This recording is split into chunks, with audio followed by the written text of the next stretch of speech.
Hi, అందరు ఎలా ఉన్నారు?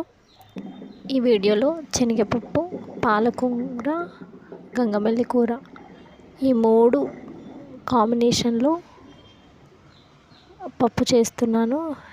ఎలా చేస్తున్నానో ఈ వీడియోలో కంప్లీట్గా చూపిస్తాను. స్కిప్ చేయకుండా చూడండి. ఆల్రెడీ శనగపప్పు నేను ఒక 2 అవర్స్ ముందు నానబెట్టి పెట్టుకున్నాను. ఇలా కుక్కర్లో వేసుకొని పసుపు, అల్లం వెల్లిగడ్డ పేస్ట్, ఒక 1 స్పూన్ ఆయిల్ వేసుకొని కుక్కర్ పైన మూత పెట్టి స్టవ్ ఆన్ చేసి పెట్టుకోండి. ఇలా ఒక 3 to 4 విజిల్స్ పెట్టుకుంటే పప్పు ఉడికేస్తుందండి. 2024లో రిలీజ్ అయిన మూవీ నేను 2025లో చూశానండి. అది టీవీలో అమరన్ మూవీ. నాకు చాలా బాగా నచ్చింది అమరన్ మూవీ. ఒక ఇండియన్ ఆర్మీ లైఫ్ ఎలా ఉంటుంది చాలా బాగా చూపించారు ఆ మూవీలో. ఈ మూవీ తీసిన డైరెక్టర్, ప్రొడ్యూసర్ గారికి చాలా థ్యాంక్స్ అండి. ఈ జనరేషన్లో పిల్లలకి ఇలాంటి మంచి మంచి మూవీస్ తీస్తే కొంచెం పిల్లల మైండ్ సెట్ కూడా బాగుంటుంది. మన ఇండియన్ సోల్జర్స్కి హ్యాండ్స్.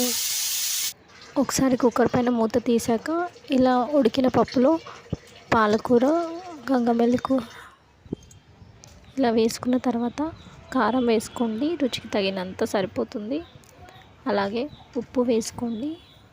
ఆల్రెడీ ఒక గిన్నెలో నేను కొంచెం చింతపండు నానబెట్టి పెట్టుకున్నాను.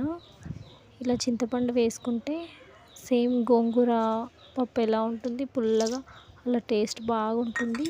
ఒకసారి మీరు కూడా ట్రై చేయండి. ఇంతకుముందుకు ఎప్పుడైనా చేసి ఉంటే ఎలా ఉంటుందో నాకు కామెంట్లో పెట్టండి. మళ్ళీ ఒక 2 విజిల్స్ పెట్టిన తర్వాత పప్పు ఉడుకుతుందండి. ఉడికిన తర్వాత పప్పు కోసం తాలింపు వేస్తున్నాను. స్టవ్ ఆన్ చేసుకొని ఒక 2 స్పూన్స్ ఆయిల్ వేసుకొని జీలకర్ర, ఆవాలు ఇలా వేగిన తర్వాత కొంచెం కొత్తిమీర వేసుకున్నాను.